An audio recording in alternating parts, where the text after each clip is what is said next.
Stephen Gietschier. Welcome to the Bookshelf Conversations. Thank you very much, Ron. I'm glad to be here.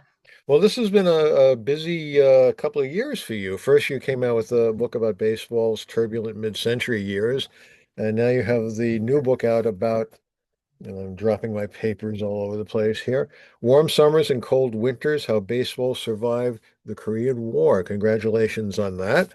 Thank you. What prompted you to write a book on that subject at this point? The short answer is 50 years ago, I wrote my doctoral dissertation on the home front during the Korean War. Hmm. And there's very little baseball in it. I think I haven't read my dissertation in a long time, and I'm sure no one else has either. But I think the only reference to baseball is when the Cincinnati Reds decided to change their name to the Cincinnati Redlegs, so no one would think they were a communist front. Um, That always struck me as amusing, the little sensitivities people had in those days to say, but I guess you have to put yourself in those days, and that's the way things were there. The Red Menace, the Red Scare. You didn't want any connection to that if it could at all be helped, and certainly, changing the names like that. It's just, so I'm just curious, in their publications, their yearbooks, their scorecards, did it change to red legs for that too? it did change to Redlegs, yes. In fact, I did not grow up in Ohio, but my wife did. And in those days, kind of the early days of television, there was one of those 90-minute um, uh, radio and television simulcast. It was kind of local news, entertainment, interviews, ran from like noon to 1:30 in the afternoon, hosted by a local personality named Ruth Lyons. She was she was prominent. She was famous in the Cincinnati area. And when she heard that the Reds were changing their names to the Redlegs, she went out on a limb and said, "This is nonsense." I'm sure And that did she not make, and she survived. I was going Yeah, to say, I'm sure that didn't make her very popular at the time with some corners. yeah. So I just thought that after finishing the big book, to answer your question, I might revisit the Korean War and put a little bit more baseball into the subject. So that's Yeah. what we did. One of the things you just mentioned television. You have some recurring themes running through this book: labor issues, minor leagues, and television, and how that affected everything, labor issues and minor leagues. Yes. Television was still relatively new in those years. Not a whole lot of households, I imagine, had television, but I was surprised, seeing how large the vista of the minor leagues were in those days, to see it contract because of economics and because of television. Talk a little bit about the impact of television on the minor leagues in those years. Well, television, I think, had an impact on the minors and on the majors. The question facing major league owners was basically, should we televise our games? If so, how many? If not, why not? Um, Basic questions, and they had trouble coming up with a coherent strategy. The problem for the minor leagues is not whether they should televise their own games, but what should they do if major league games are televised into minor league markets? In other words, do people in Lincoln, Nebraska want to go to the ballpark to watch the local minor league team, or do they want to stay home to watch the Yankees on television? Mhm. And that adversely affects the minor leagues significantly. But in addition to that, and what baseball people didn't understand fully, is that people weren't staying home from the ballpark to watch baseball on television. They were staying home to watch television. Hmm. It was mesmerizing, as it is today. Think of the situation when you and your pals go into a sports bar with TVs all over the place. And there'll be some conversation over the dinner table as you order your beers and your burgers, but everybody's watching the screen. Oh, look, there's a baseball game. There's an NBA game. There's some football highlights. There's the National Hockey League. we our eyes drift away from people toward the screen. It was even more mesmerizing in the early 1950s because it was so new, so Sure, sure. spectacular, so lifelike. And baseball had a tough time dealing with TV. One of the things that caught my eye is that these things run through cycles. And one of the things that stood out to me was a complaint about other distractions for baseball, for kids especially, like the things they were doing instead of playing or watching baseball. And Mm-hmm. you get that argument now is that there are too many distractions, with the video games and whatnot. In those days, they were playing, cowboys and Indians or doing other things. So like the cliche, the more things change, the more they say the same. Right. That really struck me for that. Yes, yes, indeed. And it was a difficult problem then, and it's a difficult problem now for baseball. How do we get younger fans into the ballpark? How do we get them interested in the game? I would maintain if you can get them into the ballpark for a couple of times, they might become fans. But it's that getting over that first hurdle that is perhaps difficult. I'm curious, what is your take on the Savannah Bananas? Oh, I've not seen them in person, but I Hmm. I think it's awesome. You You do. know, shit, let's have some fun. Everybody knows it's entertainment. It's not serious competition. It's staged. It's rehearsed. They've got a marvelous amount of athletic ability and talent. They can entertain huge crowds, Hmm. 70, 80, 90,000 at one time. Hmm. They're baseball's version of the Harlem Globetrotters. Exactly. Nobody suggests that the Harlem Globetrotters are destroying basketball. Um, so let's run with it. Do you think though that it's a stepping stone for young fans to be more involved in baseball, or once they get to actual baseball, they will be disappointed?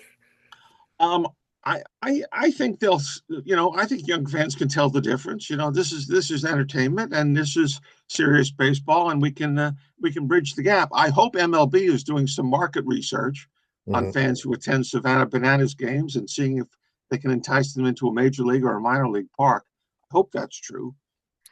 Speaking about Major League Baseball doing some studies, back in those days, you had back in the 50s, there's an awful lot of political, I hate to say interference, let's say interest, political interest in the game. I'm certainly not a labor expert by any means, but to talk about what was going on as far as antitrust issues and the Emmanuel Seller hearings. Talk about that a little bit. Yes, the Seller hearings are long forgotten. Um, Emmanuel Seller was a long-term Democratic congressman from Brooklyn.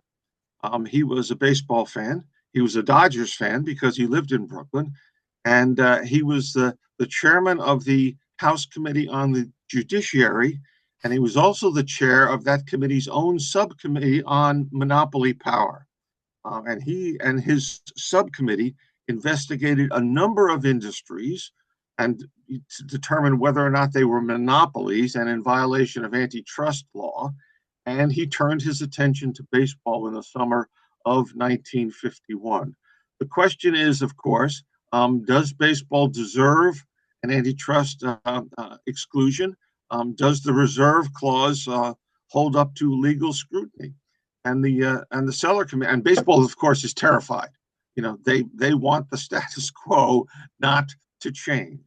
Um, the Seller committee holds hearings in the summer of 1951.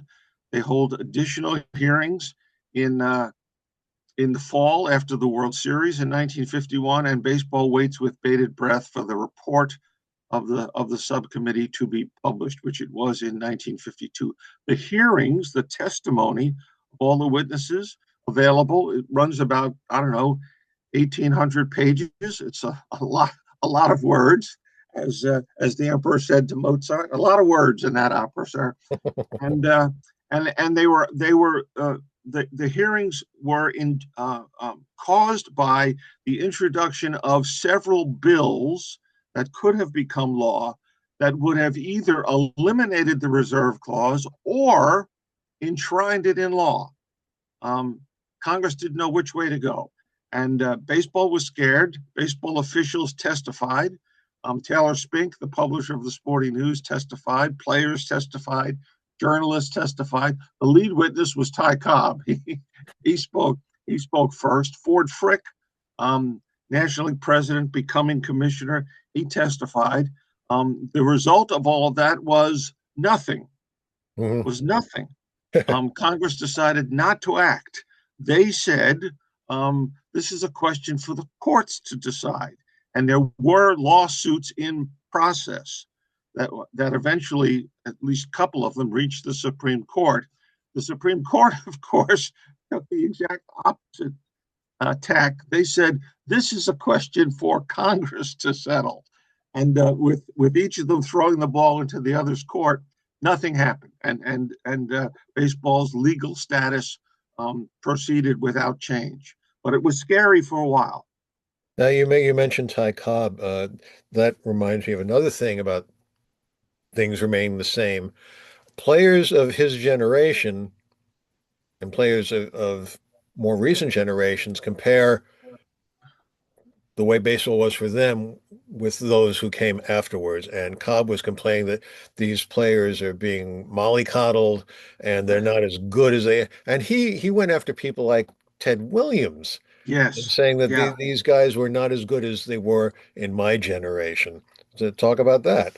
yeah. I mean, well, Cobb was crazy, at least on that point.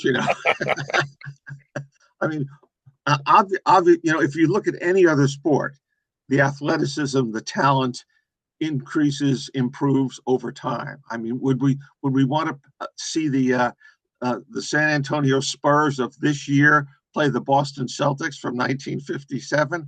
I don't think that's a contest. Mm. What happens if the Baltimore Colts of 1958 play the Philadelphia Eagles or the Kansas City Chiefs of 2026? I don't think that's a contest either. So the notion that somehow all these other sports are improving but baseball is going down the tubes. It's just it's just ridiculous. Today's athletes are far superior to the I think athletes of the earlier times. I think it was, if I remember correctly, it was Ralph Kiner who said that, people like Cobb are crazy and they should just keep Yeah, their mouths shut. yeah, right. Yes, And right. talk about when you're writing this book, the balance of the baseball side versus the Korean War side. Which was more difficult for you? Well, you said you wrote your dissertation on the Korean War, but which was more difficult for you to find material for the book? Well, the sections on the war are based on secondary sources. I haven't done any original research. I'm not a military historian. I'm not a diplomatic historian. I don't pretend to be.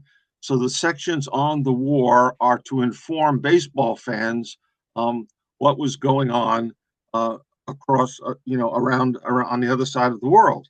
Um, the research for the baseball sections is a combination of secondary sources and primary research, primarily in newspapers, the Sporting News and Mhm. other newspapers. The balance question was made very easy for me by the publisher who imposed a word limit. They said, "We'd like your proposal. We want to publish this book. Give us no more than 80,000 words." Mhm. Wow. My previous book was 220,000 Yep, words. that was a big one. It is a big one. That's right. And I certainly appreciate anybody who picks it up and attempts to read it. But when you're given a word limit, that imposes immediately some discipline that requires you to organize things very tightly. And I thought, well, we're talking about 1950 through 1953, so we have to cover 4 baseball seasons. We have to provide a little bit of background information. 80,000 words divided by 4 is 20,000 words a year. Let's go season by season, winter, spring, summer, fall, 5,000 words per season. And in each chapter of 5,000 words, 2 sections on baseball and 1 section in the middle on what was happening in military and diplomatic affairs. That That must have been difficult to parse things out that way, knowing you have that limit. You really have to concentrate on what's really important. Yeah, yeah, and you have to leave things out, Hmm. of course. In fact, there's not a lot of coverage of minor league baseball in this book because there just wasn't room for it. It you have to organize things, and I spent a good deal of time before doing any writing, figuring out what topics to include and what things I just had to uh, ignore. Really, Because there is not, I mean, there's some recaps of the season, of course, and in those years, the Dodgers and the Yankees were uh, the mainstays as far as the top of the heap. Uh, there have been a lot of books written about baseball during World War II. Obviously, this is the only book that I know of specifically about baseball in the Korean War. What was the difference in America, the sentiment between the two wars? I mean, obviously, I mean, they call it the Korean War. They always call it a police action. police But action. Yes. but the war, I, I hate to say people took it more personally. I don't even know how to describe it. But talk about the difference in sentiment and perception between the two events. I think the difference was profound. Um, Even though both wars began with unexpected or what we call sneak attacks, Pearl Harbor in the case of World War II and the North Korean invasion in the case of the Korean War, um, it was, I think, immediately clear after the Japanese attacked Pearl Harbor that this uh, fighting in World War II would involve a total commitment on the behalf of the American people. That thousands of millions of men would be called into military service, and that even if you weren't in military service, if you were a civilian, if you were, quote, on the home front, you would be called upon to do some things to, to contribute to the war effort. Rationing, for example, changes in baseball, particularly, questions about whether or not there should be baseball. With Korea, at first, the same question is asked. Um, will this be World War III? Will this be a long war? Will this involve the entirety of American society? But after a few months, it becomes clear that that's not going to happen. That this will be a limited war. The the question then is, what does that mean? Mhm. What is a limited war? What is a police action? What is the American commitment? What is the goal? How will we know when we've won? When will it be over?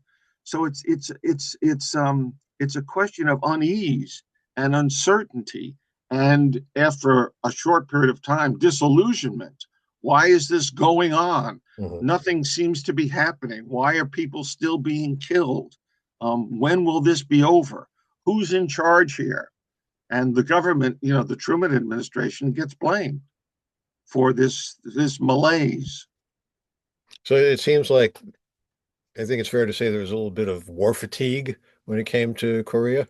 Yes, yeah, certainly. I mean, during World War II, everybody was all in.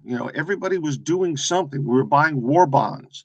We were not buying certain foods or gasoline because we were contributing to the war effort. Our sons, our brothers, our husbands were in the military. But the one of President Truman's economic advisors says we can provide both guns and butter during this Korean War. The American economy is robust enough that we can, in effect, fight it with one hand tied behind our back. Hmm. I mean, you think of those famous posters from World War One where Uncle Sam points and says, "I want you." Well, in World War II, he pointed at everybody. I want you, and I want you, and I want you for one thing or another. But in Korea, Uncle Sam said, I want you, but you can stay home and go to college. I Hmm. want you, but you can stay home and keep your civilian job and keep making money. That creates opportunities. It creates discontent. It creates disillusionment. And that was the atmosphere under which the Korean War proceeded. In addition to which, after a very short period of time, in a military sense, the war was a stalemate. Hmm. People were getting killed, but nothing was happening. Hmm. How did the Korean War affect the Negro Leagues? Boy, that's a good question. Um, I mean, the Negro well, Leagues are already dying yeah, out as more and they more are. African Yeah, they Americans are are. getting into They the. are starting to die out. Mhm. You and I both know that that baseball has recognized some of the Negro League seasons as major league seasons. But what the last one is, what, 1948? I think that's right. Don't quote me on that. The Negro Leagues are declining in quality of play. The best black players are slowly being integrated into the organized baseball framework, either at the major league level or the minor league level. Um, Negro League players were subject to the draft, of course. Some of them were called to serve. Um, uh, so I think it's all part and parcel of the gradual, maybe not so gradual, decline of the Negro Leagues after Jackie Robinson. I mean, Effa Manley said, you're going to kill the Negro Leagues. Well, yeah, that's what happened. And one thing I noticed toward the end of the book, where Commissioner Bud Selig was talking about the Korean War, and he mentioned men and women being called into service during World War II. Now, obviously, women were not being drafted, but they Right? were serving in various capacities. Did Yeah. that have any effect on the All-American Girls League? Frankly, I don't know. I don't know, but I rather doubt it. I think Commissioner Selig was talking in 2000 Hmm. and was delivering remarks that had been prepared with present day sensibilities. So in many cases, we say men and women when, in fact, way back when, it was primarily men who were making those kinds of sacrifices. Primarily, not exclusively. Yeah. One other thing, this is a side note that caught my eye was there's a point where you write about the use of photography in close plays at first base. And, of Yes. course, you have to think about what's going on now. I found that fascinating because they're talking about quick processing of the photographs. I mean, how Right. quick could that have been? It was I didn't know about this until I discovered it. But there was a play in the World Series. Um, uh, Johnny Sane, I think the Yankee pitcher, was the batter. He hit a ground ball, ran to first.